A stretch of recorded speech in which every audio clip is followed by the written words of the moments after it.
So here we're sort of creating a feedback loop. It's like we are working away trying to make our lives better, and who knows, I may have things may be good for me or bad for me, but I don't know how does that fit in the larger stuff that's going on with my community, because we know people have very different experiences of life, classes, class differences or whatever. And so let's have something that shows how we're doing overall. And right now, our economy is largely measured. The measure that we have for our life together is largely economic, and it's the gross domestic product. It used to be the gross national product. It's basically all the money that's spent in the society. And there's an assumption that the more money is spent, the more people are enjoying life. The more stuff there is, the happier people are. The more goods and services are moving around the society, the happier everyone is. And there's a way in which that's true up to a point. There is such a thing as having too little.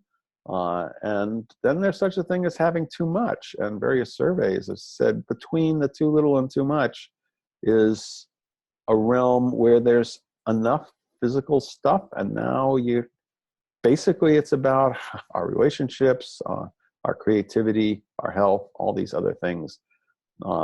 So there's a critique of gross domestic product, and out of that critique has grown lots of interesting alternative indicators that try to go, what is the quality of our lives? And in addition to just having these indicators, and there's a lot of professional people, particularly at the international level, associated with the UN or the World Bank or OECD or whatever, these large institutions that have generated indicators, statistics that attempt to measure quality of life, particularly in developmental terms, that is, Western developmental terms, which expand beyond gross domestic product, but are still fixed in sort of consumer, who has enough, who's living longer, those sorts of things, the child mortality, infant mortality, the standards that we have in the West for what constitutes development is what's used in most of those measures. But there's also movement at the community level. So what do we as our community, where we are with the resources we have, with the culture, traditions we have, what constitutes our quality of life? And there are several examples of people who have communities that have come together and said, we want to have, there was one that I write about on one of my websites that was in Seattle, which is like how many salmon there are in the rivers. They do a salmon count each time, and it's like the number of salmon in the rivers indicates the health of their ecosystem. So they take that as a measure, and they like that. The salmon is a symbol for their quality of life. And other communities, you'd never have salmon as a measure of quality of life because there aren't any salmon, So people creating something, and then it's their creation. They own it. They participate in gathering the data.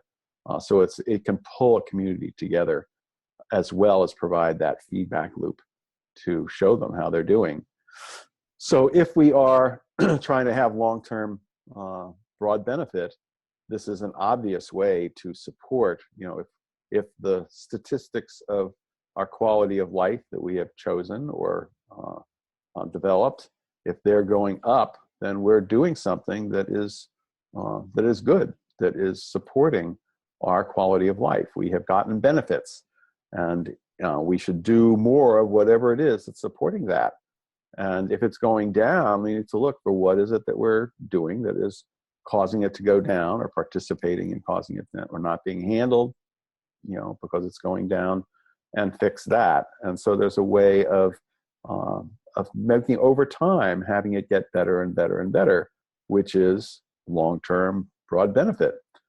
So this is a way of trying to measure what it is that's going on that we're doing that satisfies our definition of being wise together about our lives and our futures. And there are And there are many different versions of that. Bhutan, the country, tiny little Buddhist country of Bhutan in the Himalayas, has created a gross national happiness statistic. And it has both a bunch of factors that are similar to regular development factors, and it also has stuff having to do with, their prayers. There's a lot of Buddhist religious practices that are part of their gross national happiness statistic. And there's, a gross national wellness, which was developed, I believe this is the one that was developed, that is very much inspired by the gross national happiness, but doesn't have any spiritual dimensions in it. And there's genuine progress indicator developed by a nonprofit, which is one of the more broadly used and referred to. Better Life Index, The Economist magazine has the Economist Intelligence Unit develops this measures like this. Calvert Henderson Quality of Life Indicators developed by the Calvert Fund and Hazel Henderson, who's a green economist. And then there's many communities who have done it.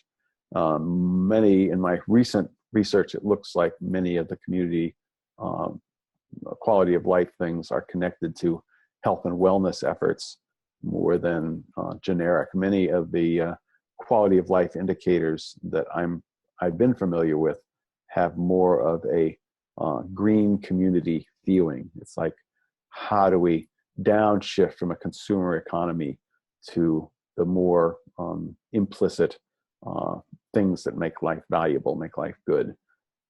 So I am less familiar with the developmental ones, which are apparently much more broadly used, and the ones which are tied to community health and wellness.